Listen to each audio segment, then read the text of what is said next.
morning. Good morning, good afternoon, and good evening. My name is Lucia Goberna, and I'm responsible for the institutional relations at Dianova International. I would like to welcome you all to this event, which I'm sure would be a very interesting one that we'll all learn from. Since over 65 years, the 20th of November celebrates the World Children's Day, which is a day to raise awareness and promote children's welfare. A better future for every child. This is the motto for this year's campaign. And it was thinking about that we came up with the idea of arranging this webinar. Children whose caregivers misuse alcohol and other drugs are more likely to develop a range of health, social, and psychological problems, which could affect their development and daily lives. And in this context, we questioned, what will be a better future for them?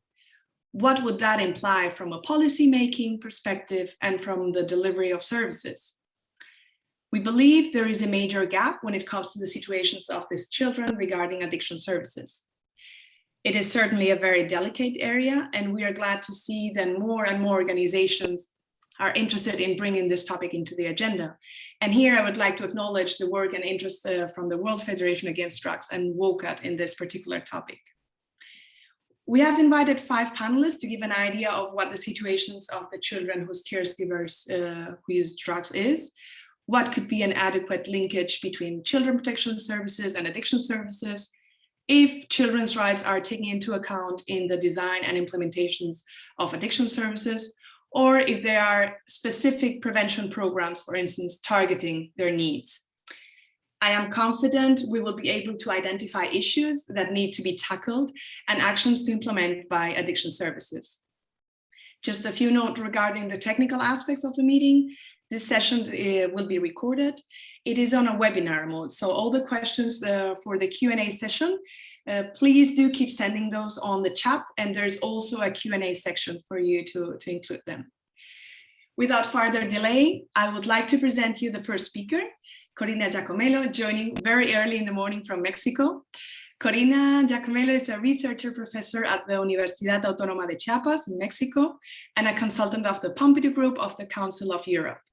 Her areas of research include gender, access to justice, children's rights, drug policy, and the prison system. As you may know, the Pompidou Group is conducting a major research project on children whose parents use drugs, and we are really glad that Corina can be with us today to present the work and the conclusions. So we're eager to listen to you. Yours is the floor, Corina. Thank you. Buenos días. Thank you, Lucia. Good morning from Mexico City. Good afternoon and good evening. Thank you, Dianova, for the invitation to this event. It's great to be able to present the results of the research of the Pompidou Group on children whose parents use drugs. So I will share my presentation. Before starting with the presentation, for those who may not be familiar with the Pompidou Group, it is a group of 41 countries that work on the incorporation of human rights in drug policies. So it's part of the Council of Europe. And since November last year, we have been conducting a research on children whose parents use drugs. So what I'm going to present is all the actions that have been implemented and all the products and the main research findings and proposals. All of that in 12 minutes. So I better get started, and please, Lucia, be merciless with the time. So let's begin. So first of all, it's important to underline that this project began as a response to an invitation by the Council of Europe to the Pompidou Group Secretariat to provide inputs for the next Council of Europe strategy on the rights of the child, which will be available next year. So first we developed a first phase of the project between November 2020 and February 2021, a sort of preliminary assessment, which was mainly based on the review of international standards, regulations, and also literature, as well as on the response of 16 countries to a questionnaire, which aimed at understanding what were countries doing about children whose parents use drugs in terms of drug treatment services, child protection, regulation, and so on. So we developed the first report and its executive summary. Here you can find, on the slide, you can find the list of countries participating.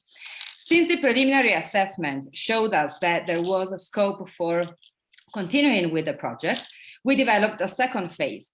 It's important also to underline that the idea of the project was developed by Florence Mabilot, who is deputy to the executive secretariat of the Pompidou Group and also head of the Mediterranean Net, and that I was selected which I felt very honored by as a consultant to develop this project. So it's been a teamwork with the participation of numerous countries and people to make this project possible. So the second phase began in February 2020 with the 13 countries participating into it, while expressing their interest in participating. And we developed several activities. First, we had 3 inter-country focus groups with the participation of 10 countries and Switzerland answered in writing. Then we had national focus groups with 5 countries, Croatia, Cyprus, Iceland, Ireland, and Italy. And Nicola was actually present in the Irish focus group. And then we had the semi-structured interviews with people from Czech Republic, Croatia, Cyprus, Greece, Iceland, Ireland, Italy, Mexico, Poland, and Switzerland. People going from public institutions, NGOs, so a whole spectrum of services and practices for the development of the last report. And from that, we developed a report of the focus group and then the report which I'm going to present today, which is the final report which collects promising practices and recommendations. This project is a human rights-oriented project which responds to the Pompidou Group mission of integrating human rights in drug policy. The report that I'm going to present today focuses on children growing in families impacted by drug and alcohol dependence, as well as on the services, programs, and practices that help protecting childhood and guaranteeing children's needs, while also addressing parents. So there's a focus on children, there's a focus on families through the analysis of practices and services from 11 countries. So first of all, it's important to understand and mention, what do we talk about when we talk about children impacted by parental drug misuse? And please let me clarify that when I use the term drug, alcohol, of course, is included, and it's actually the most problematic drug affecting the lives of these children and their families. So the testimony on the left says, children blame themselves and they wonder, why doesn't she love me? But it's not true. The mother loves her child, but the substance is too strong. This is a testimony from a woman undergoing a recovery path in the therapeutic community of San Patrignano, Italy, who herself had been a child growing in a family affected by drug misuse. So children impacted by parental drug dependence can experience anxiety, depression, anger, guilt, and shame. They often feel isolated and they're afraid of speaking out and seek for help. And sometimes they simply don't have someone they trust enough to ask for help. They also think that they are somehow responsible for what's happening to them, and they feel they have to save their parents. At the same time, fathers and mothers who face the dual challenge of drug dependence and being a parent can be overwhelmed by the intersection of their personal history and the history with substances. Let's think about this woman who experienced as a child this history in her family and then was facing the dual challenge of facing her past, her relationship with substances, and being a mother. Then the social, cultural, gender, and individual challenges in relation to parenthood, which is not an easy task for anyone, and even less so if someone has a drug dependence. And then a hostile, stigmatizing, and not always solitary environment that does not see them fit for parenting because of their substance use. And there's a stigma, this idea that you're not good for parenting if you use drugs, is particularly severe on women. And women often share that belief and think that they shouldn't be mothering at all. So we're looking at the intersection of these issues: children, families, drug dependence services. How did we do it? We spoke with 11 countries. We gathered the experiences of 28 practices with the participation of 102 people, 9 of them women in therapeutic communities. It was a great effort that generated a lot of enthusiasm and cooperation. So as a result of this project, we just finished, basically we presented the final report. I did the same presentation to the Pompidou Group of Permanent Correspondents 2 weeks ago, 3 weeks ago. It's already created synergies between countries that are already cooperating on certain issues, and also between civil society organizations that want to learn from each other. So the report is divided in 6 chapters. Chapter 1 is the introduction, then chapter 2 looks at family and children oriented services that take into account drug use, and we have examples from Cyprus, Iceland, Ireland and Italy. So we have, for example, prevention programs in Cyprus which work with vulnerable families. Then we have more intense interventions in Iceland for parents who face difficulties in exercising their parenthood and are just one step away from losing custody. So it's a very intensive program of support for these families. And drug dependence is addressed as one of the issues in a context of multiple vulnerabilities. Then chapter 3 looks at drug treatment services and the services they actually provide to families and children, not as children who use drugs, but as children whose parents or caregivers use drugs. So we have examples from Iceland, Ireland, Mexico, Croatia, and Switzerland. Iceland, for example, has a specific program targeting children whose parents use drugs that receives children whose parents are in treatment in the treatment center, but not only. It's a fantastic program, and thanks to Iceland, we could also gather the voices of 6 children who actually participate in this program and live in family affected by alcohol dependence. Then chapter 4 looks specifically at women. It was impossible not to see the need to address women who use drugs, parenthood, and the challenges they face as a particular specific standalone issue because of the increased stigma women face, because of the increased barriers to access treatment. So we look at services that target women who are pregnant and have children, and we gather experiences from Czech Republic, Croatia, Cyprus, Greece, Poland, Italy, and Ireland, mainly therapeutic communities where women can live with their children, being these usually the key elements to reduce barriers for women to enter treatment, the fact that they can take their children with them if they want to in outpatient, intensive outpatient, or residential treatment services. Then chapter 5 looks at another very sensitive, important issue, which is still not mainstream and quite overlooked, which is the admittance of women who use drugs in shelters for women who are victims and survivors of violence. We have an example from Cyprus and one from Ireland, where it is shown that it's possible, that it's necessary, that shelters actually accept women who use drugs and that actively engage in training and working with them. And then chapter 6 looks at findings and recommendations, which is what I'm going to talk about now. Before going into this area of the report, let me show you, please, the page of the report so that you can see where all this material can be found. It's a page of the Pompidou Group specifically for this research. Here you can find all the reports we produce, so the preliminary assessments and proposals, the executive summary, the report of the focus groups, all of them include so much information and proposals. So they're all interlinked. And then we have the executive summary of the last report, the one I'm presenting today, which is available in English, French, Italian, and Spanish. The final draft of the report can be asked via email, but will be published next year. So that's why it's not on the page, but basically in this page, you can find all the information and all the inputs. And I'm saying this because now, of course, looking at recommendations and proposals, I'm just gonna give a quick overview of the different aspects we address in the report, but it's not complete. But you can have a look at all the proposals and all the foundation of the proposals in the executive summary where they're fully reproduced.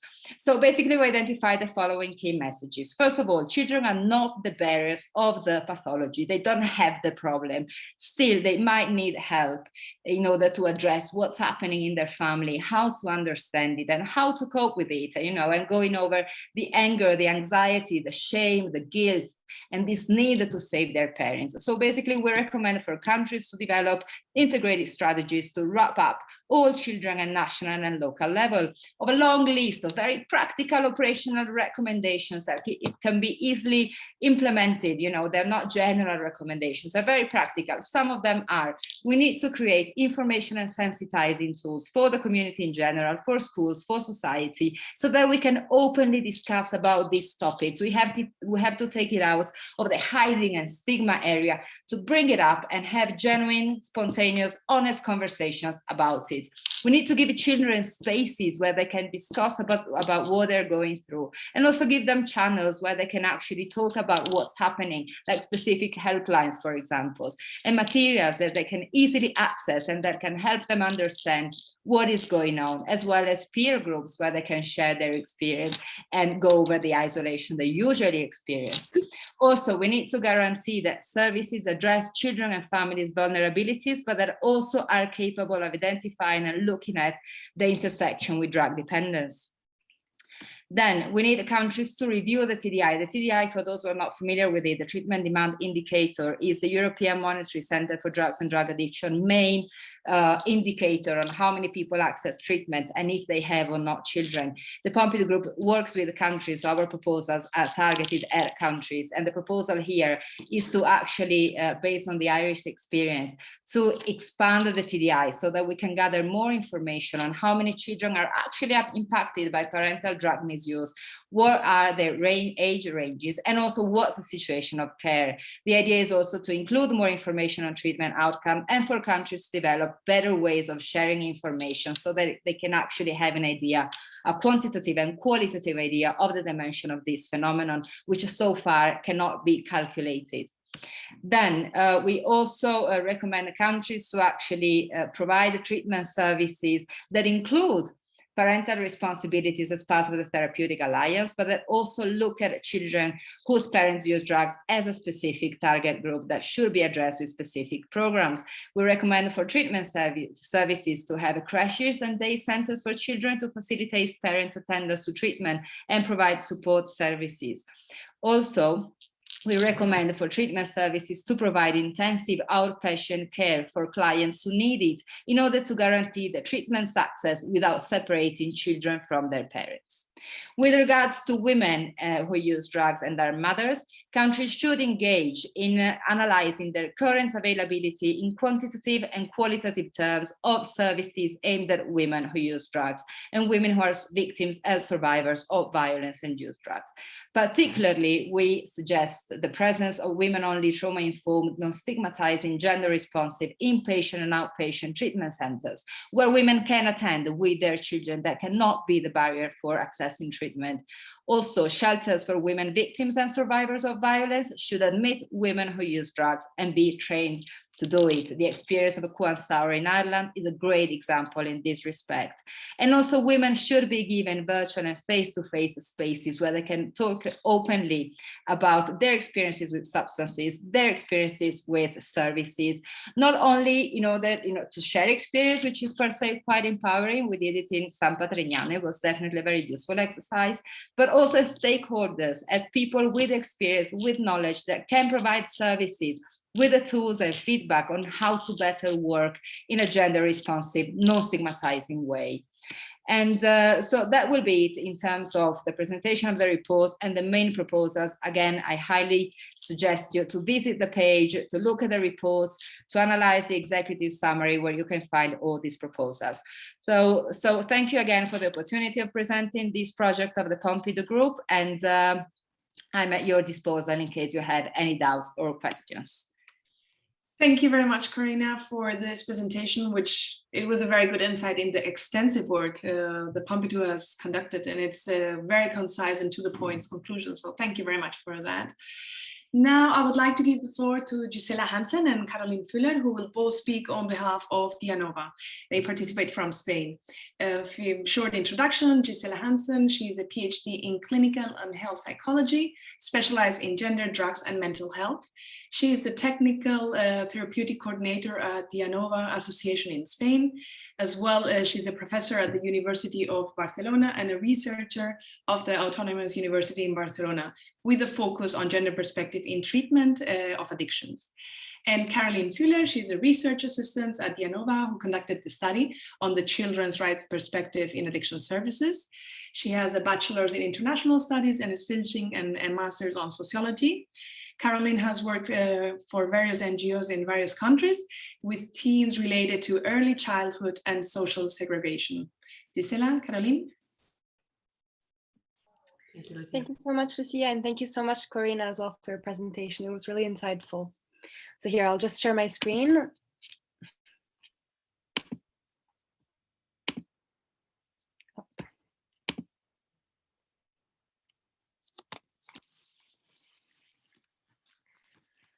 So I worked with Gisela on the study of the children's rights perspective in addiction services. So Dianova wanted to do this study because there's a gap of knowledge in what are the best practices when it comes to children's rights in addiction services, and we would like to learn more about it. So it's the first time that Dianova conducted a survey on this topic, and Gisela and I are going to present it to you. So here I'll discuss the general context of the study, and Gisela will tell you about our findings and show you through our infographics. So the consequences on the development of children whose parents use drugs is increasing, with issues likely to affect children's mental health. This may result in later repercussions on society as today's children represent the future generation. The impact of drug use appears as early as a fetal stage if the mother is using while being pregnant. It can lead to higher chances of premature birth and other health problems.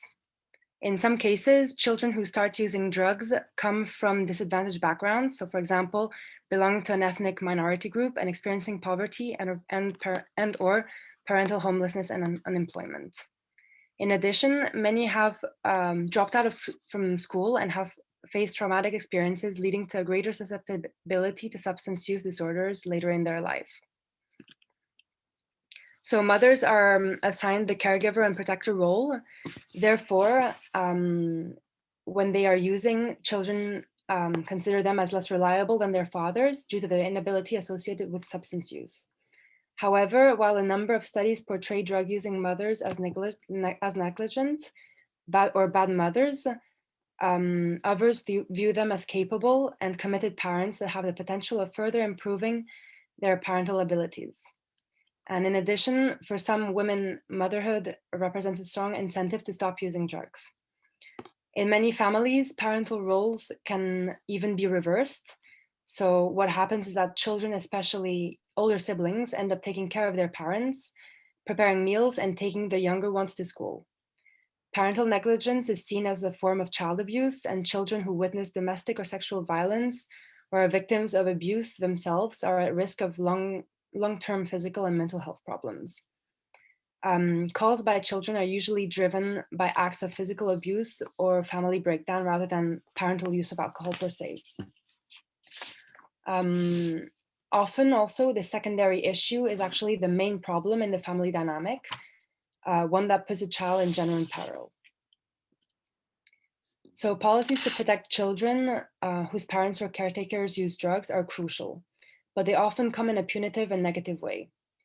This is particularly true when these policies imply the criminalization and incarceration of people who use drugs and their reinforcement of drug use related stigma. However, when addressing substance use and dependence, interventions should be family oriented without causing children unnecessary anxiety and distress by separating them from their families. What is at stake is to make sure that the child will grow up away from substance use and the negative behaviors that surround it. It's necessary to carry out early intervention and to work with families to foster their motivation to change.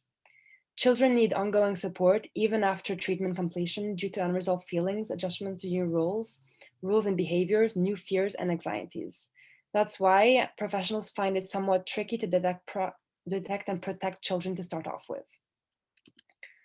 So here are the objectives of the study. So we've conducted this study in June 2021 with Dianova. So it was an online survey to gather information about how children's needs are being addressed in addiction services for adults and to identify ways of promoting family-centered services respectful of children and their needs. So this survey was sent via email and social media to organizations working in the field of treatment and harm reduction in English, Spanish, and French.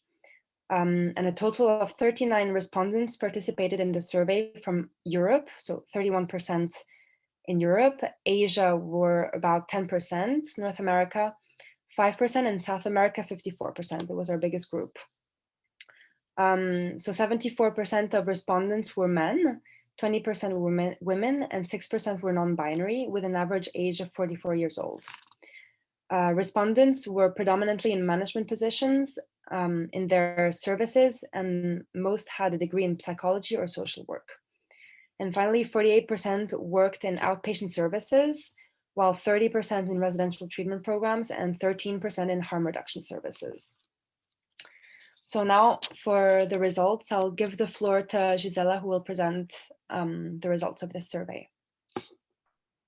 Thank you very much, Caroline. So once we have reviewed the general context of the right of the children in the field of addictions and the methodology of this study, I will go on to describe some of the main results by section.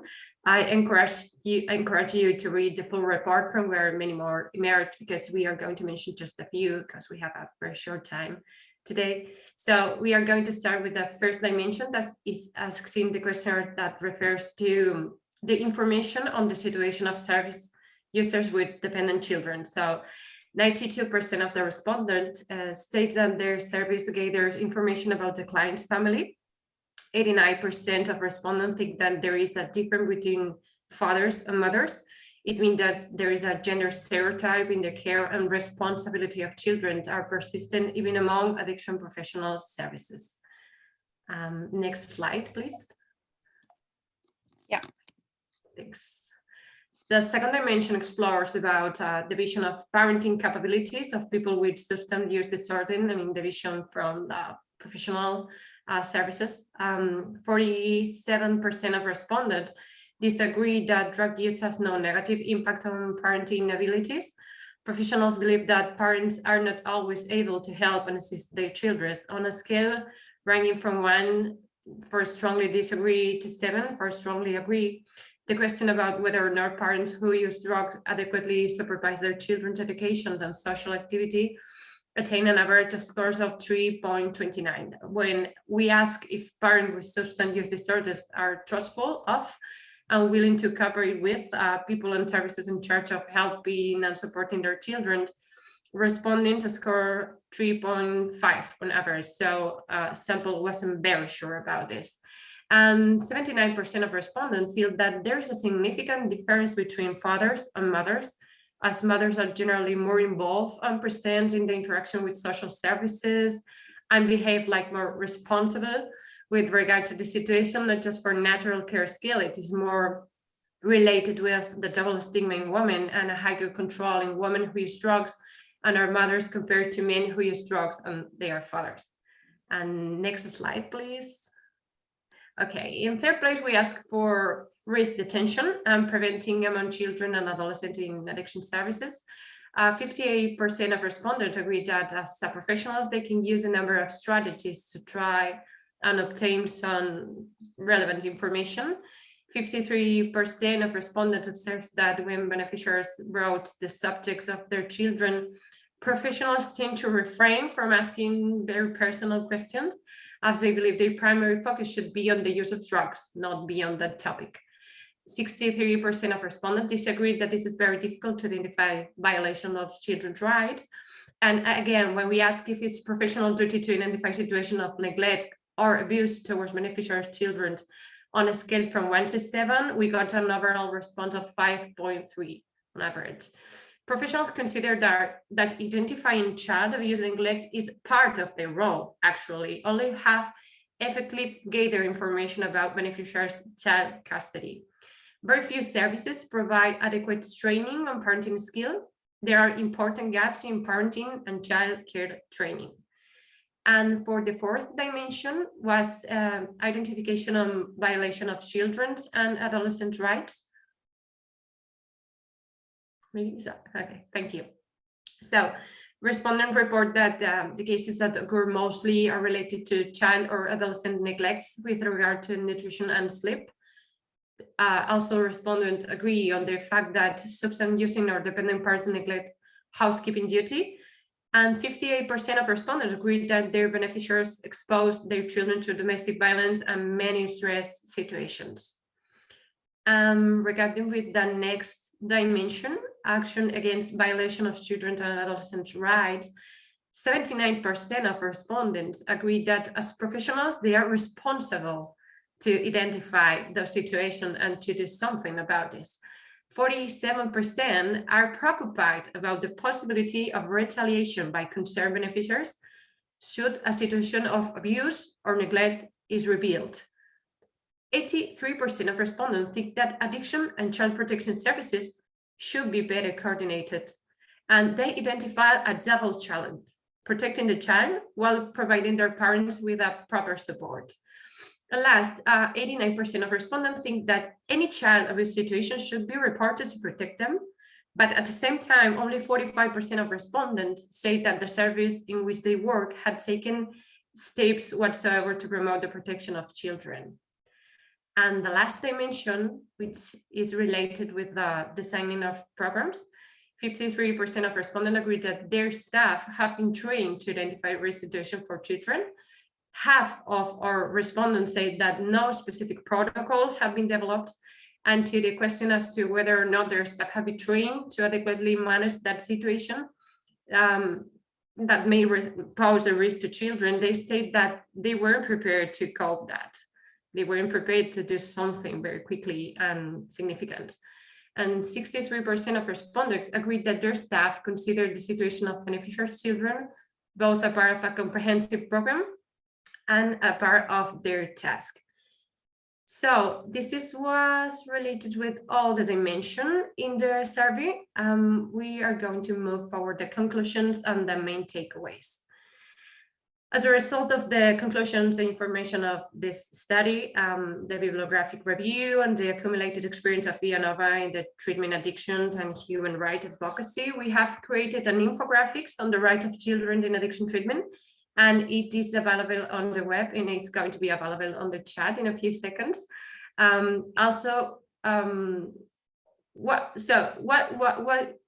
Maybe the next slide, please. This is the main part that we introduced in this infographic. Why do we need to engage addiction services and protection? We pick up one of the main concerns of professionals, which is to find the balance between the child protection and non-stigmatizing intervention with parent who is drug, which is a very tricky balance. The importance of mainstreaming the gender perspective. This is in the next slide. The importance to mainstream the gender perspective, because the situation of mothers and fathers is different, and the importance of identifying violation of children's rights and acting accordingly. So the way forward, what we need to do, and this is the main conclusion and the way forward, which is, you will find it in the infographic as well. So we need to consider the children's right perspective in adult addiction services in terms of design and implementation as well in programs. Improve the training and supervision of professionals, give them information and tools to act. Establish parenting support as a core aspect of the treatment plan, not just something like someone can do if they are really keen of this topic. They should be established in the like a core aspect and at the same importance like treating drug treatment. And systematically include the children exposed to parental substance misuse and their situation in data collection. Also, we need to consider very much stigma as the leading cause of parent reluctance to talk about their children's situations, find appropriate strategies, and avoid at all costs stigmatizing interventions that only will serve to keep the child abuse situation in secret. And last but not least, base all attempts to improve families, children's situations on the empowerment of individuals, families, and communities. And the next slide, please. So it is high time to focus on the rights of children exposed to parental substance misuse. Thank you very much. I'm not sure if I'm on time. Sorry if I'm late. Thank you. That's perfect. Thank you, Caroline. Thank you, Stella. And thank you for sharing the results of the survey and the infographic, which this is a big novelty. We're sharing it for the first time today. And also on behalf of the UNO, I would really like to thank the organizations and individuals who took their time to answer the survey. Thank you very much for that. So moving on to the next speaker, I am glad to introduce you to Nicola Corrigan from Ireland.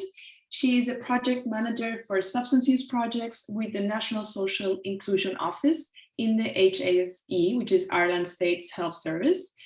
In collaboration with the State Child and Family Agency and the community and voluntary sector, Nicola is involved in the implementation of the Hidden Harm project, which aims to bridge the gap between adult and children's services. Nicola, we really look forward to learn more about the Hidden Harm project and the work you do. Yours is the floor. Thank you. I'm just going to share my screen now and hope for the best that it will share properly. I am working again from home, like everybody else in Ireland today. Okay, can everybody see that? Yeah, Yes. great. Great stuff. So that was a really, oh, yeah, there we go. A really nice introduction. Thank you. So yes, I work in the State Health Service in the National Social Inclusion Office. The Social Inclusion Office really is around aiming to reduce inequality in our health services and to improve access to mainstream and targeted health services for vulnerable and excluded groups in Ireland, which would include people who use drugs and alcohol. Today, I'm going to very quickly take you through the background to the development of the Hidden Harm Strategic Statement and the Guide to Practice, and a little bit about our training. So the Hidden Harm Project was established by the Health Services and the Child and Family Agency, which is called TUSLA, to inform service planning and improve services for children in relation to hidden harm. Now, when I say hidden harm, what I mean by that is that up until now, children have been largely hidden from adult addiction services, and parents have been, I suppose, only appearing in the children's services when there's a crisis. And hidden harm was around allowing addiction professionals to see children, to see parents, and to have to work on early intervention rather than a crisis intervention much later down the road. So this piece of work has been a long time in the making. We have had several stages of development, so I'm going to bring you through some of those. We had a North-South alcohol policy advisory group. So that was to have cross-border meetings to learn from the experiences of hidden harm in the UK and Northern Ireland. And from that, there was a leaflet developed, which was really actually the first publication around hidden harm. That was called Opening Our Eyes to Hidden Harm. And what that, off the back of that, I suppose that was what was provided to the practice sites. So we had a national steering group set up that was the health services, the Child and Family Agency, HSE mental health services, and also drug and alcohol community and voluntary sector services. And that group managed to get hidden harm and children and parents who use drugs as a theme within the national policy framework for children, which was huge at that time. And two national practice sites were identified. One was in County Donegal, which is in the northwest of Ireland, and the other the Midlands, which is actually where I am today, which is in the centre of Ireland. And these started to work under hidden harm. Now, they had very little to work with at the time. They literally had that leaflet and some learnings from the North-South piece of work. The next stage to happen was to bring in an international expert, Miss Joy Barlow, and she had has published Adult and Drug Alcohol Problems, Children's Needs, Interdisciplinary Training Resources for Professionals. So she had produced a lot of practice and assessment tools in Scotland, and she was commissioned in to help improve our own response to hidden harm. So following the practice sites in 2013, in January 2014, there was some research done with those practice sites. You'll note there that we had over 80 practitioners surveyed. They were commissioners, the researchers, the service providers, and the practitioners. I'm sure I don't need to tell you who's missing from that piece of consultation. Many of the key agencies and key professionals included in that piece of work. The themes that came out of that, albeit limited stakeholder consultation, were three main themes from the practice sites, which is the extent to which the characteristics of alcohol and other drug use affects the capacity of the parent to care for the child, how it impacts on family life, finances, parenting, relationships, health, court, criminal convictions, mental health, all of the things that the other speakers before me have spoken about. The impact on the child in terms of their physical, education, mental health and social needs, and then the impact on services as well. So the impact on services, child and parent, all of the things that we already know. The findings from the practice sites also showed that we needed to do work around learning and development, around interagency working. So how do the adult addiction health services work with the child and family services? That we needed assessment frameworks, a protocol for communication between services, and we needed to look at referral pathways. So these were the things that the practice sites said that they didn't have and that they needed to do hidden harm.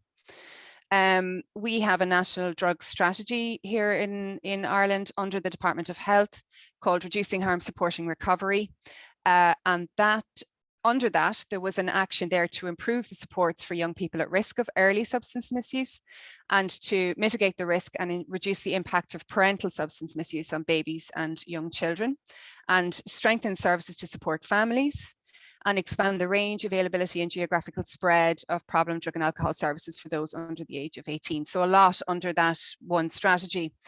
From that, we were able to produce the hidden harm strategic statement and the guide to practice. So as recently as February 2019, we set up a training development group, and we decided on a blended learning approach to train staff. So if you remember back to what we learned from the practice sites, people wanted to know more about learning and development. They wanted to know about interagency working and referral pathways. They were two things that we felt that through a blended learning approach, we could look at for the staff in community and voluntary sector, addiction services, the state addiction services, and the child and family agency. So what we wanted to do, and this came from the training development scoping exercises that we did before we ever put pen to paper to develop it, we wanted the people who are coming to the face-to-face training to have an appropriate base knowledge on hidden harm. What is it? And for people who would never actually get an opportunity to attend face-to-face training, we wanted them to understand about hidden harm and what their role might be. I mean, we had no way of knowing that we were all going to be at home then for the next 18 months in a pandemic. So and there was no face-to-face training. So this was really timely that we actually had this at a time when people are not seeing services and children are at home, not at school and not under the care of any professionals.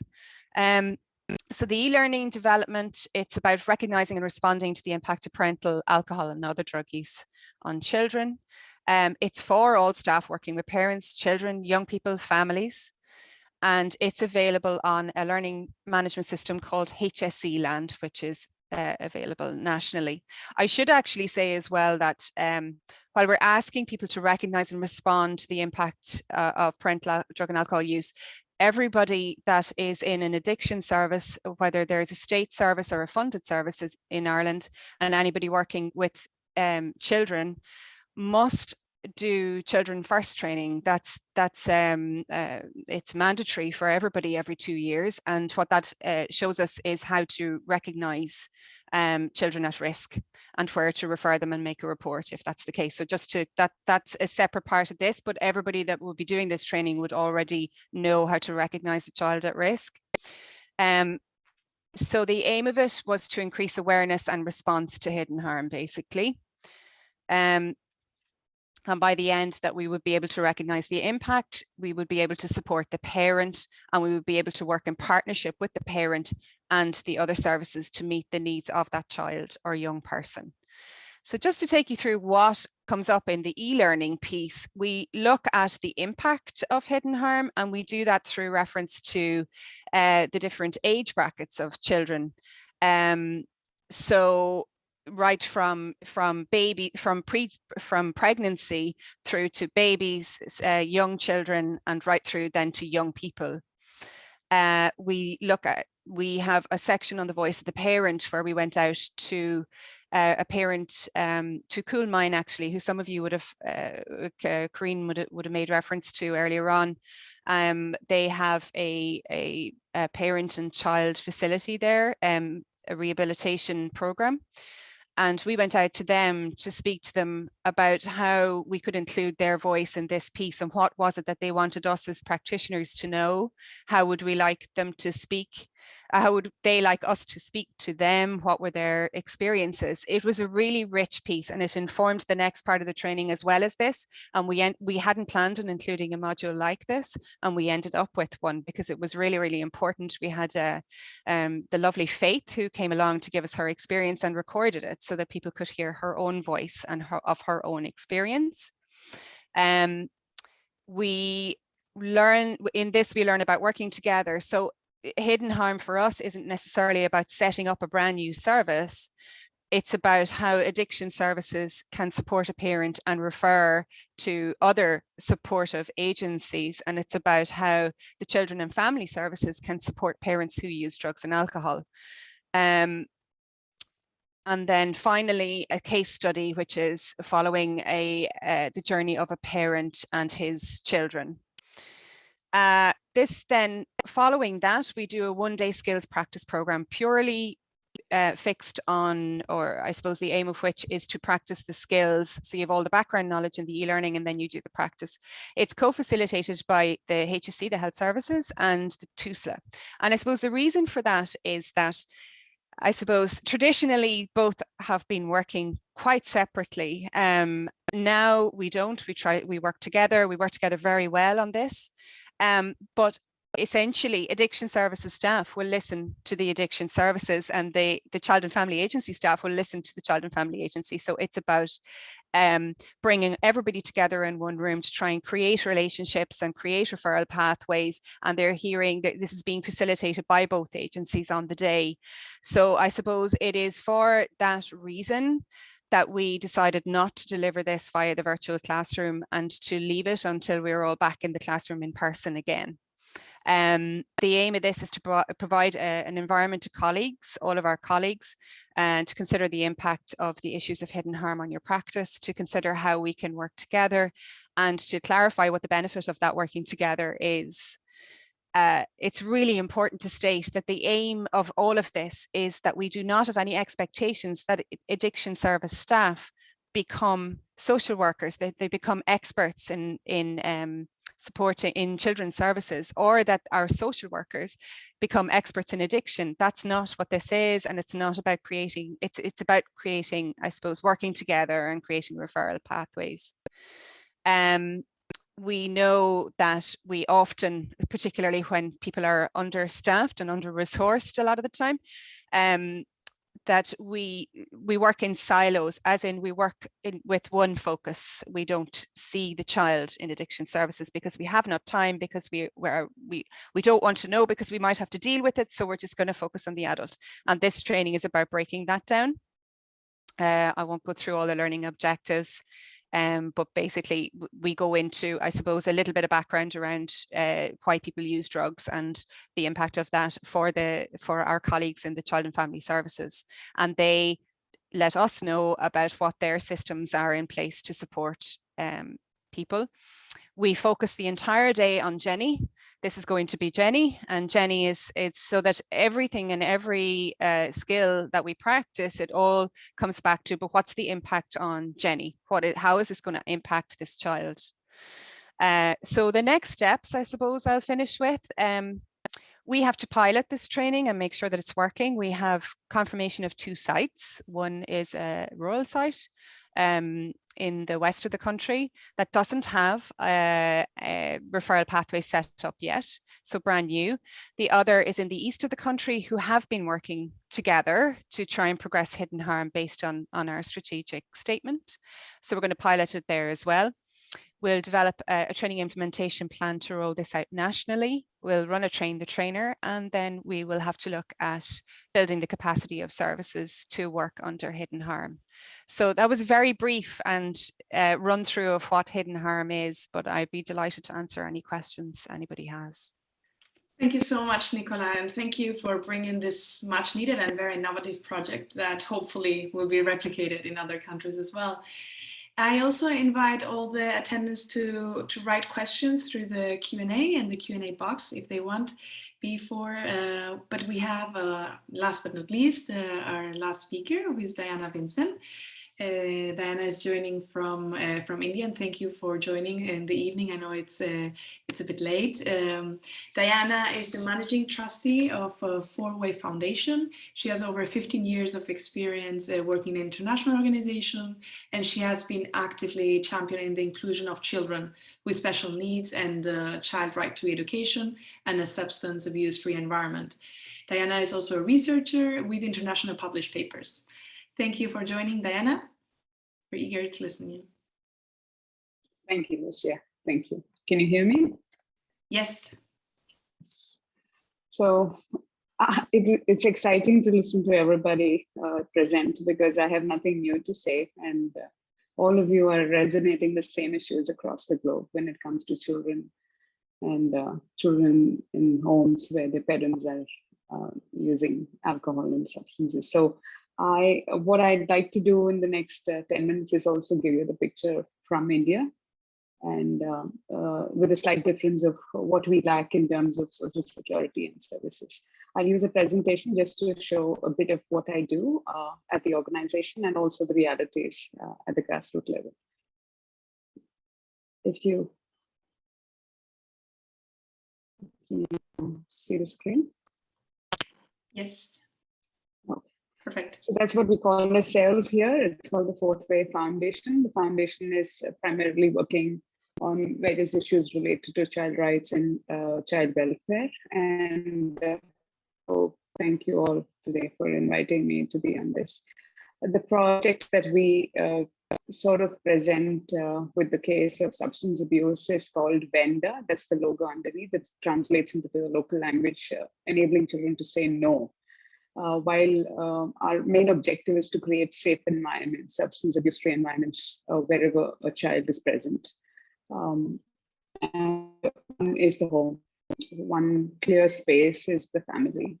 And we realize that children, at least in the areas, the high-risk areas that we work with, and the children who come from these high-risk zones, also come from families who are either not able to cope with the drug addiction or substances, or families who have other issues of economic and poverty level. So there is a kind of a background to these children or the areas that we've been working with that relatively connect with substance abuse. And we use the biggest tool is to enable people to understand that there is something called the Convention on the Rights of the Child. People really don't know that children have rights.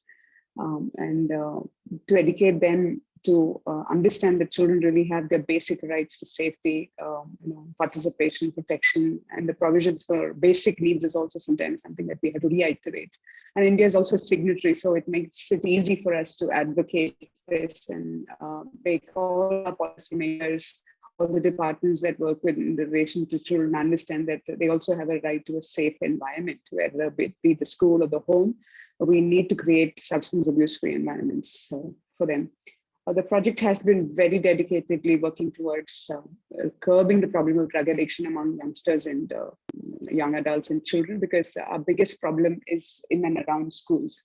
And now with COVID and the pandemic and the schools being shut, the realities of the home are actually being thrown out into the open, with children not being able to cope with their parents who have serious substance addiction problems.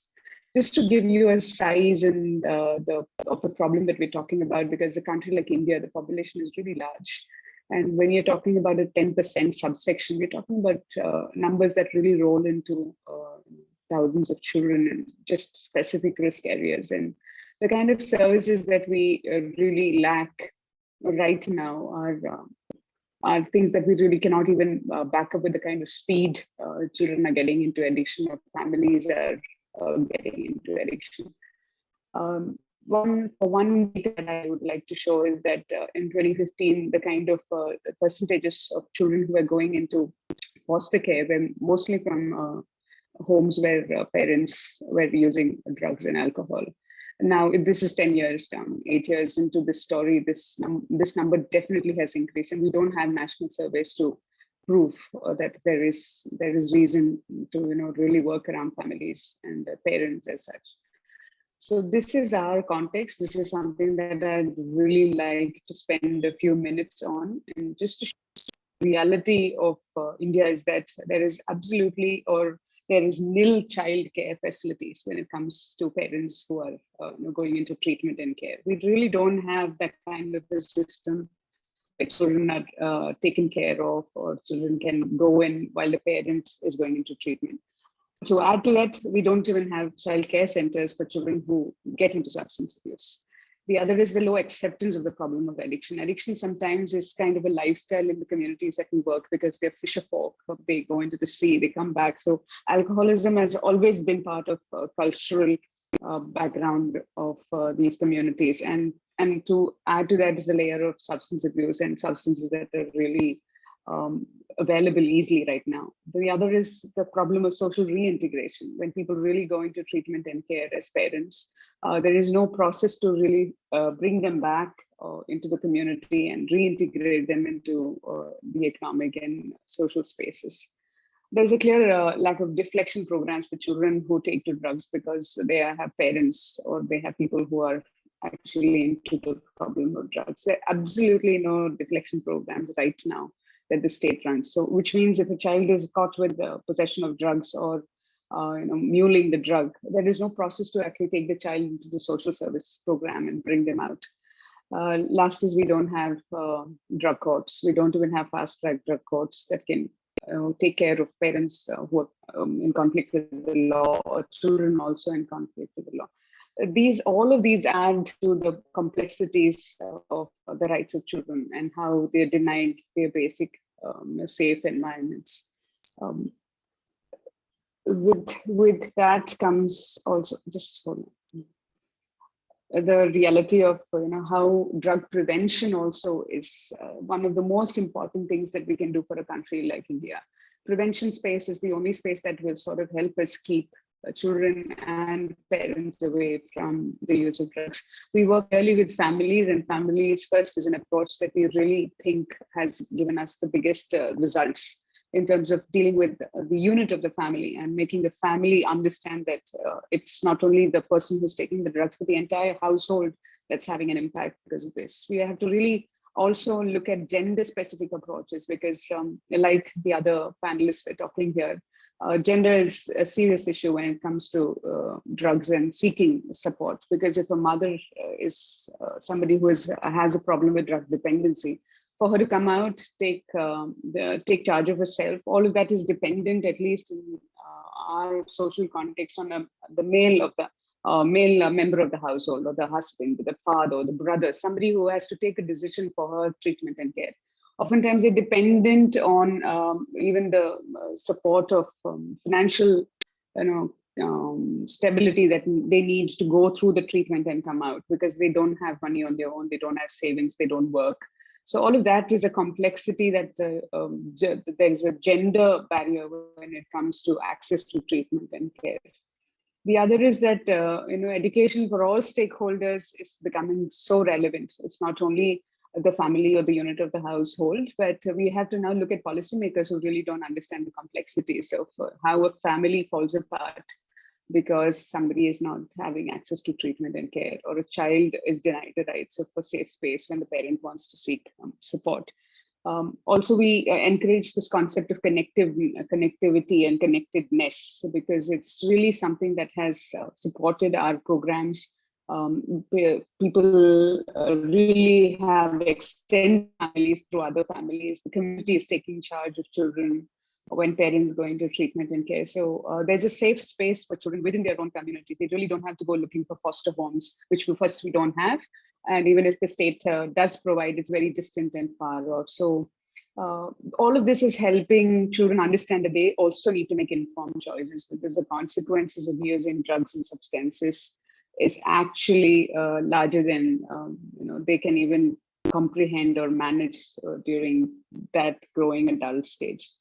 What we do is we encourage them to talk, connect, and prevent. That's the model that we've used. And this is really helping, because families, there's a great stigma, as I said. So women using drugs is a huge barrier. And then families falling into poverty and keeping away from the mainstream economic space is causing great stigma for coming out and being able to socially reconnect. So we enable those safe spaces for women and children and families to come out and speak. This is one example of a program we closed yesterday afternoon. 100 mothers were trained. We call it the mother schools.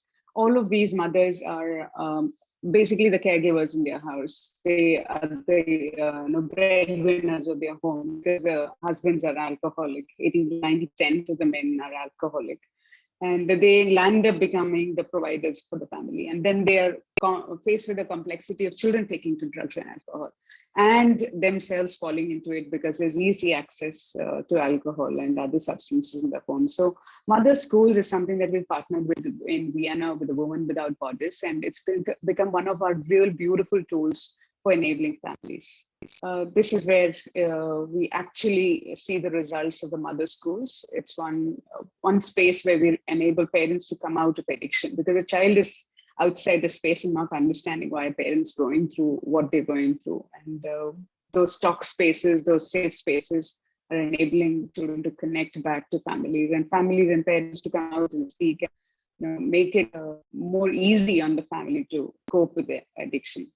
This is another huge success program of ours in terms of enabling young girls take charge of their lives, because oftentimes when the family or the parent goes into the problem of addiction, like the other panelists presented, it falls on the children to take care of their siblings and family and the household.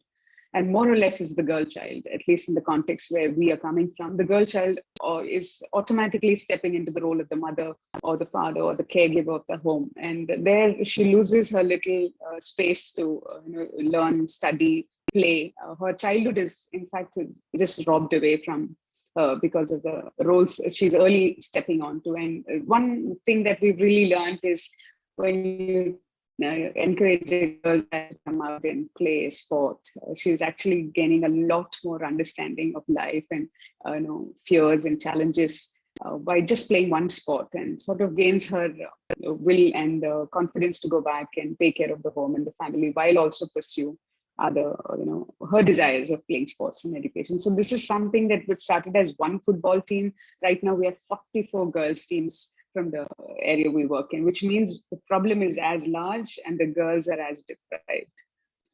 And connectedness is something that we are cultivating, because they realize when they come together, they share that there are homes with the similar problems, that are children facing similar issues. So they kind of create this bond of being supportive to each other, which really, really is, I think, the marked difference that we can create in that age group, so that they find peers who can support them while their parents are going into treatment and care. Last of all is that people really don't understand, like I said, that there are rights for children. So we're actually translating and putting together toolbooks for parents, teachers, counselors, who can then become the first line of defense for the children who are in these problems. So getting them into the local language, the local context, making them understand that in their own resource settings. We work in very low resource settings for parents to be able to do what is prudent and go into treatment. All of that we try to put them into toolbooks.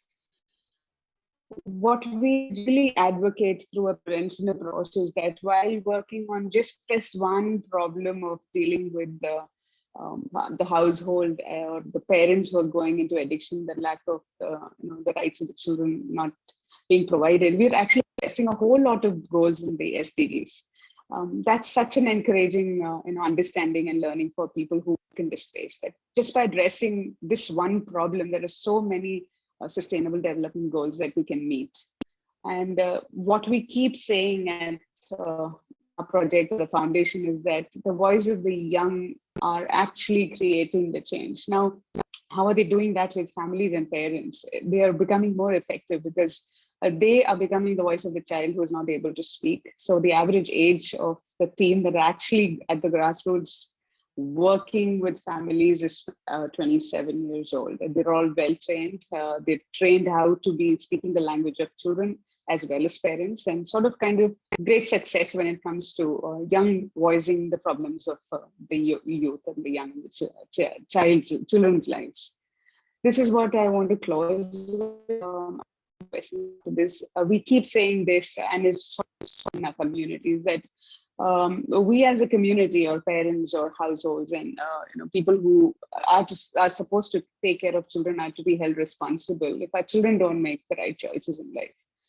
Because more or less, like I said, 80% of children who land in the problem of substance abuse or taking to substance and alcohol are exposed to it within their household. So more or less what they learn and imbibe is from their community itself. So this is something that we keep sort of using in the community to get the community support and the community to come together. So thanks for today, and I'm open for questions. I hope I've kept it within time. Lucia, thank you. Thank you very much, Diana. Thank you very much to all the speakers. So now we'll start the Q&A sessions. We've received some questions through the Q&A box, but I invite you to post your questions on the chat, and otherwise I have many questions. So the first question comes from Mohammed Yama, and if I get it correctly, it's a general question to all the panelists regarding what are the measures and recommendations to take into consideration from the private sector and the media in addressing the harm by children affected by substance use. I'm not sure if somebody in particular wants to take up this question. I will read it again because it's a bit off topic. What are the measures and recommendations to take into consideration from the private sector and media in addressing the harm of children affected by substance use?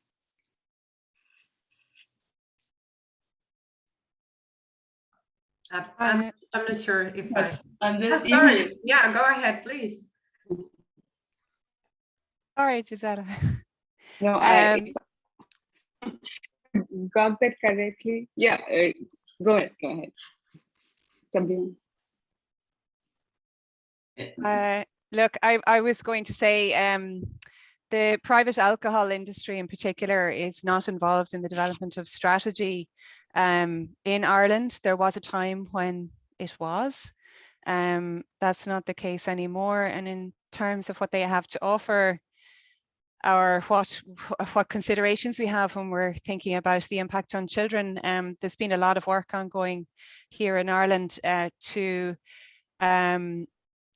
combat the alcohol advertising at sporting and other entertainment events, because we know that alcohol, or that advertising by private alcohol industries during sports events, children can get alcohol advertising every 15 seconds basically, and that we know from research that has an impact on their future behaviors. So while it's not necessarily related to the Hidden Harm project in Ireland, it is a consideration, and it is something that runs alongside all of this to combat the impact of marketing and advertising on children. Thank you, Nicola. Diane, do you want to reply to this one? Yes, at least just make it clear that there is absolutely no role that the industries are taking to work in the area of prevention or protection or laying out anything that's specifically targeting protection of children. So there's nothing much to say there, but we just have a set of civil society organizations lobbying with the governments to make sure that the industry is clear about whom they're talking to, what messages they're putting out there, what are the target audiences that they can actually bring these products that they're bringing out with. All of that is something that civil society organizations are really working with the government to lay down those rules. While I don't see any private company or industry working in this space, taking any proactive action, while we also have messages that say don't don't drink for under 18. The ads that really come out, or the kind of communications that really come out, make children go and explore and take to it. So there's a fine line when it comes to actually working around communications, messaging, marketing, And it's a great space that I think all civil societies should enter to make our voices heard in terms of providing safe spaces for children. Thank you, Diane. Anybody else would like to reflect on this issue? Yeah, I would like to, not just this direct question is related with the social media and the topic that we are discussing today, how social media is contributing sometimes to create and amplify this stigma towards the people who use drugs and their fathers and mothers. And I think we have to think about how these campaigns, sometimes with good intentions in order to protect children, but how they are being designed and implemented, they are amplifying this stigma, and this contribute to hidden harm. I mean, to parents and mothers not want to talk about it. They are afraid to lose custody. They are afraid to be punished for this drug using, and the topic is still, in the shadows. So we have to, I think we have to think how we are giving this message in social media. Great, thank you. Yes, Corina? If I can just add something, it's not an issue that we address in the study. We focus basically on NGOs, government policies, but I think adding to what Gisela was saying, there's a need to inform more and in a non-stigmatizing way on drug use and related issues, but also on alcohol, at the social level, at the community level, even in social services and child protection services, sometimes alcohol is not seen as a drug. So I would say that the main impact of alcohol producing companies lobbying is social ignorance.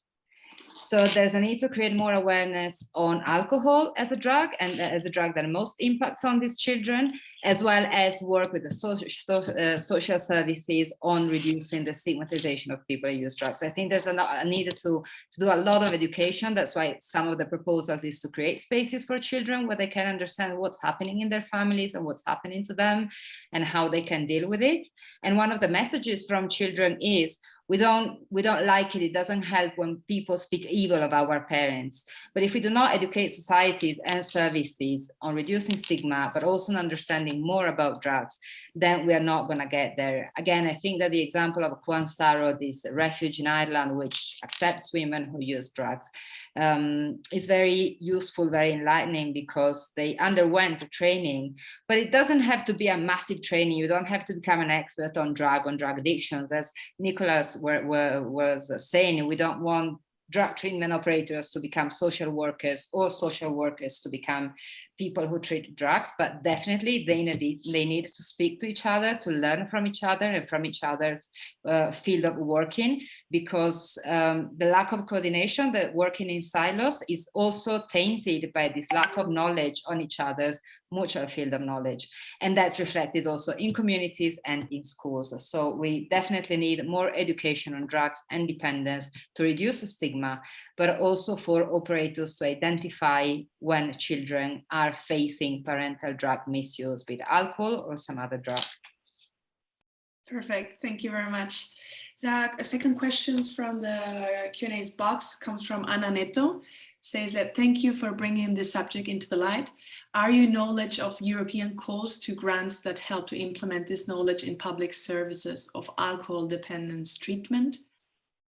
So the question is about European calls to grant that. Does anybody have any information? No? Perfect. I'm sorry, Anna. So moving on to next question from Elizabeth McCarty. Working on a study currently on fetal alcohol spectrum disorder and its effects on caregivers, parents. Do any of the panelist presenters have any strategies or policies in relation to FASD? If I can mention, again, it's not necessarily only on FASD, but Cyprus began in January last year with this year, sorry, again, the pandemic, the consequences of the pandemic, but this year began the design and implementation of a protocol for the coordination efforts around women who use drugs and are pregnant. So the aim of the protocol is to create a liaison figure through a midwife that will accompany the woman to navigate through services. So again, ideally, services would be coordinated, they would know about each other, they would have a clear path of referrals and counter referrals, but that usually doesn't happen, or it doesn't happen always as it should, and it depends on, you know, lots of factors. So the idea of this protocol is to actually better coordinate efforts of services around these women facing this dual issue of pregnancy and drug use in a way that's not stigmatizing, gender responsive, through this figure, this midwife that will accompany the woman throughout, you know, the time and the services she needs. This practice is now being looked into by Croatia as well. So it's one of the results of the outcomes of this project, to have countries conversate between each other. Again, it only began this year, so it's just the beginning of an intervention. But I think that besides the FASD, it also helps us look into the need of accompanying women who are pregnant and use drugs, because sometimes it's a time of deep isolation, of deep self-judgment, of not knowing where to go, and facing the fear of being referred to services and that their child will be taken away. So these interventions, which are tailored to the needs of women and that attempt not to be non-judgmental, but actually help them get the needs, the services they need, are definitely a step forward in trying to bring gender and to help women facing this dual challenge. And I think there was a response from Iceland, and I would like to use this occasion to say hi to Rafnot Johnson, who's been a key figure for the development of the Council of Europe report and research from Iceland. Thank you very much. Let's move to the next question. It's a question for Dianova. In the surveys, 79% said as professionals were responsible to identify the situation and to do something about it. This means 20% doesn't find it to be their responsibility to identify children growing up in a context of parental substance use, if I understood well. What could be possible reasons for this? Gisela, Caroline? I lost you only for 1 minute. Could you please repeat? Yes, it's the question that is posed in the chat, in the open chat. In the survey, 79% said that as professionals, we are responsible to identify the situation and to do something about it. But that means that 20% doesn't find it to be their responsibility to identify children growing up in a context of parental substance use. What could be possible reasons for this? Yeah, I think one of the main reasons is one thing that explained wonderfully Nicola, is the silos. We think that we work in this specific context, like I'm working with the grown-up with drug use, you're working with the social welfare, you're working with it, you know what I mean? Working in this context with this logic of silos logic, it brings to you to think that your target is very, limited. You only work with the grown-ups, you only work with the father and the mother, not with the family, not with the kids, not with the social workers. So I think this is one of the main reasons, having like parceled the knowledge and the targets and the people that we are helping. Perfect. Another question from Karen Hidalgo is that if you address the importance of person-first language education when accessing substance use healthcare services. Does anybody want to take up this question?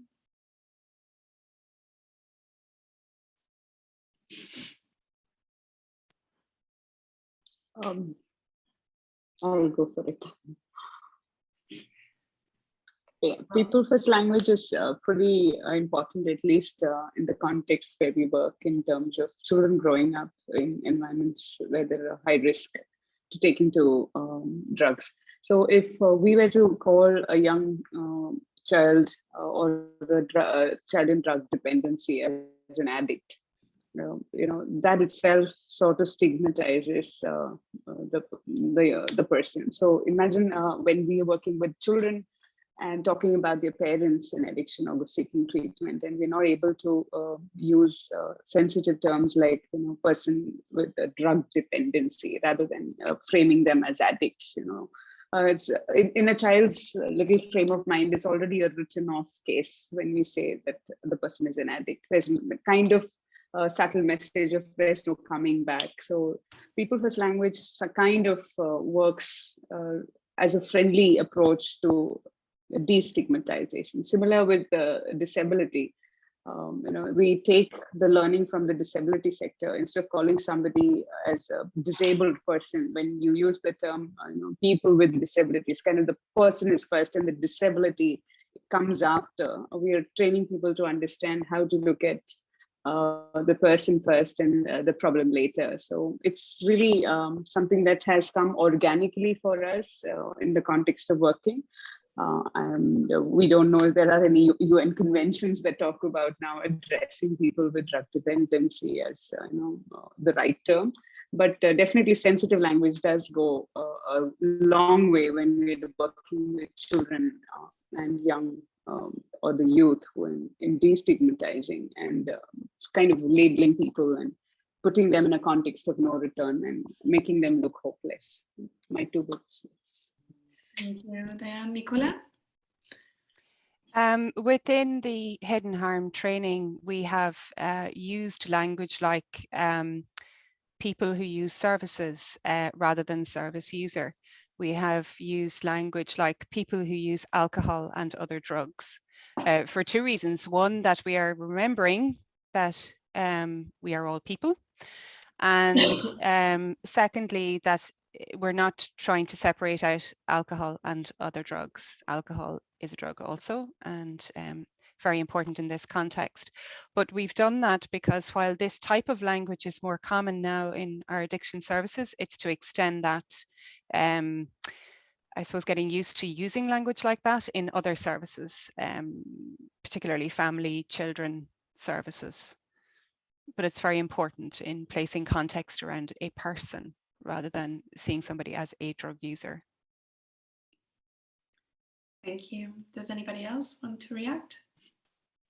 Otherwise, I move on to another questions that we have. Just a quick comment. Yeah, regarding to the language, it's so important how we do training. I think what you mentioned, Nicola, is so important that people who use services, and also how we do use language when we are in the individual therapy or in the group therapy, how we ask for children and their situation and how they are struggling with those, you know, daily activities, and the language that we use in those, you know, environments is so important as well, in order to, you know, they feel comfortable, they feel they can trust in us, they can share, and we are not, you know, punish anyone just to share the situation. So I would like to highlight how important is the language that we use when we are in that direct intervention as well. Great, thank you, Corina. Yes, I would like to point out the experience of the Italian program PIPI, which uses several tools. It's basically implemented in the field of social services for child protection or childcare. So PIP is a program that's been implemented nationally. It's not a national program though. So basically local territories have to ask to be part of PIP. But besides the details, PIP uses several tools. One of them is the Child's Word, which is a UK origin program, if I remember correctly. But basically the Child Word is a triangle where you will find that the child needs, the family needs, and the environment needs. So that tool is used with the children, you know, to say, okay, so here you are, what is it that you need? What are your needs? You know, I needed to be looked after. I needed to have someone read a bedtime story to me. I needed to see more of my friends or whatever. So then the other side is, what do the people who take care of you need? And so the child will go, you know, they need to do this and this and this. And what do you need from your environment? So basically this is a tool which is adapted for the families, for the operators, for the children, allow for the family and the children to be the protagonists of the work that will be done with them, of the process. So instead of being a top-down approach where the social worker will say, based on your needs and your lacks, we will do this, The approach is based on your strengths and what your family has and what your child is communicating to us. What shall we do? So on a horizontal base, social workers and families work together to identify very concrete, achievable steps that can be undertaken to move from where they are to another place. Families are seen as groups that have strengths, not only lacks or weaknesses, and that are part of their own paths of change, work for addressing vulnerabilities. So it's a different approach. And in the focus group with Italy, it's come out how there was already a fertile ground, social workers already working with that frame of mind, but this program PP has also brought new tools and new learning to make sure that that approach becomes mainstreamed and that it's the way families and operators work together. So I think that will be a great input for other countries or local context, and it can be found in the report. Thank you very much, Corina. So moving on to another question that is on the Q&A box, refers to the percentage of men answering the surveys. It comes from Mohammed Yama and says that, my question is how the number of participants in the survey was only 39 and much of them were men. This is also the case for initial research, having only 109 participants. So the question is, was the survey and research targeting only specific organizations and individuals? Were massive number of participants from civil society organizations, governments, private sector or communities, and importantly, those affected could participate? So the question is on the rate of men answering the surveys and who the targets of the surveys were. I guess this question is for Corina, Gisela, and Caroline. Caroline, would you like to go first? Yeah, okay. Well, first of all, to be honest, I wouldn't say that 100 and plus people are a small number of people. At least as someone who's been doing the social research for years, I think we managed to reach quite a number of people participating in the study. Again, it's very important to underline that the Council of Europe study is not a quantitative study or a survey. It's a qualitative study that attempts to shed light on a quite underlooked topic based on normative review, responses to questionnaires, and virtual interviews with people working in public institutions or NGOs. So basically what we do in the final report is describe these 28 practices. So again, there are two different studies. I mean, the quantitative thing and the qualitative thing are two different methodologies with different aims. So I would say we counted with a participation of quite a number of people who generously shared their knowledge and experience.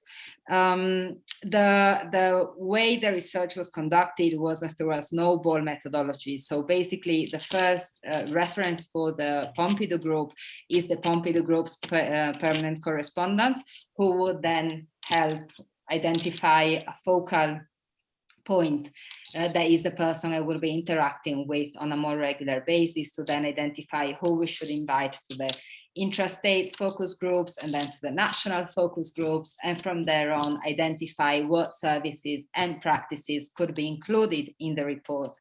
We are sure that there are many other practices and programs happening on the ground. So that's also why we say that this is not a full stop research. It's not like we've done it, it's there, great work, but we consider that it's part of an ongoing effort to identify what's happening on the ground in different countries, put it there so that countries and local actors can learn from each other, cooperate more, and share other practices. Also, another important point is that we interacted with with governments, of course, being the Pompidou group made up by national states, and with NGOs at the national or local level. And then in the case of Italy, we could also speak with 9 women in therapeutic communities. And thanks to the help of Iceland, we could gather the voices of 6 children. But again, in this case, in particular, the main references for the study were NGOs and public institutions. The idea is for the project to continue, and so to hopefully gather more voices from children and women that can inform services on what's working and what could be done differently. So yeah, I hope I responded the question. Thank you, Gisela. Caroline? Yeah, in the case of Dianova, we've sent the survey to all our contact base. And I think like what the most reached responses were mostly from managerial positions, so rather senior people, which in these sectors are usually man-based, so men are usually in managerial positions. So that's usually why we had more men answering the survey. Perfect, thank you. Yeah, we kind of relate a little bit with the gender gap in direction positions more than, yeah. Thank you. And I see also some interesting comments, but we won't have time for go through them. I would like to pose the last question, given the time, and it's on the chat box and comes from Natalie Kubistova. Do you have any experiences and recommendations for balancing therapy and upbringing our clients? I am speaking specifically about mothers who battle their problems in residential treatment and live there with their children.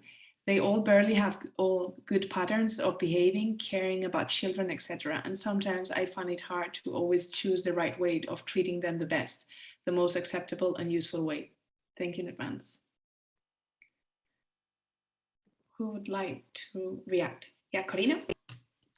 Yes, thank you. So, I'm not an expert on treatment, so I wouldn't dare to give recommendations. I can only say, again, that this is a topic that caught a lot of our attention, that it's absolutely indispensable to address. From Czech Republic, we gather the experience of Sananim, that actually has outpatient services where women can attend with their children. There's a day center. They also have a therapeutic community for women. Then we have Coalmine in Ireland, San Patrignano in Italy. So the only thing I would suggest is if you can have a look at the reports and see what practices are described there. And there's also the possibility of making contacts with the people who participated in the study. As I said, this is already happening between countries and NGOs. So I think that people who work with women and who have children are the best who could provide an answer. Again, I would like to underline the experience of San Patrignano that's been receiving women with children for 40 years now. And so just to suggest that the report maybe could provide some insights on what's happening on the ground, and I would be happy to put you in touch with some of those experiences if you think they could be useful.